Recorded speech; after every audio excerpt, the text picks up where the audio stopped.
Apabila seorang itu telah terjangkit oleh coronavirus, maka dia akan pergi ke sistem pernafasan kita. So dalam sistem pernafasan, satu virus itu akan cuba, benda pertama ialah dia akan membiak. Beza bakteria dengan virus ialah cara pembiakan dia. Bakteria dia biak melalui binary fission, iaitu satu sel bakteria dia akan pecah jadi dua, kemudian lagi yang lain tu akan pecah jadi dua, dan ini akan berganda lah. Tapi virus dia tidak boleh berdikari macam ni. Dia perlukan perumah ataupun host cell. Maka dia akan hijack host cell ni untuk menghasilkan protein untuk diri dia. So host cell ni akan menghasilkan protein untuk diri dia nanti. So macam mana dia buat ni? Okay, pertama sekali dia akan cari sel yang sesuai yang boleh allow dia untuk masuk ke dalam sel tu. Bagaimana dia buat ni? Ialah kerana coronavirus dia ada satu struktur di luar badan dia yang dipanggil sebagai spike protein. Kalau anda pernah lihat gambar coronavirus, dia di bawah elektron mikroskop, kita akan nampak dia ada macam bentuk cacak-cacak, ataupun dia dipanggil umpama crown ataupun mahkota. Dan dalam bahasa Latin, crown ni ialah corona. Maka sebab tu dia dapat nama coronavirus.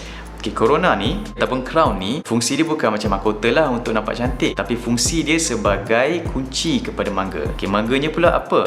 Mangga ni adalah reseptor pada sel-sel, antaranya ialah sel silia ataupun sel goblet, iaitu sel yang mana dia boleh serang. Okay, nanti coronavirus akan pergi kepada sel ni. So dia akan berlaku umpama kunci dan juga mangga, dan nanti sel ni boleh allow untuk coronavirus masuk ke dalam dia. Maknanya sel kita sendiri yang beri peluang dan ruang ni. So di dalam sel, specifically di cytoplasma, coronavirus akan mengeluarkan dia punya single stranded RNA, dan RNA ni akan hijack sistem penghasilan protein dalam badan manusia, iaitu ribosom. Ribosom ni macam kilang penghasilan protein lah. Dalam keadaan biasa, ribosom dia akan baca coding, iaitu messenger RNA yang dikeluarkan oleh DNA. Coding ni akan hasilkan protein tertentu, contohnya coding untuk insulin. Tapi malangnya dalam keadaan apabila telah terjangkit oleh virus, coding yang dibaca ialah coding daripada RNA tadi, RNA single stranded coronavirus. Maka protein yang terhasil ialah protein untuk coronavirus, dan hasilnya ialah virus tu akan lebih bertambah, ada virus yang baru, dan bayangkan lebih banyak, nanti sel tu akan overwhelm dan dia boleh pecah. Maka terkeluarlah virus ni pergi ke sel-sel yang lain dan menjangkiti sel lain. Eventually nanti ini akan menyebabkan satu keadaan dipanggil inflammation ataupun keradangan. So orang itu nanti akan batuk-batuk ataupun dia akan sakit tekak. Yang teruknya bila dia telah menjangkiti di bahagian paru-paru, seorang tu boleh sesak nafas. Maka ini cara virus ini menjangkiti manusia.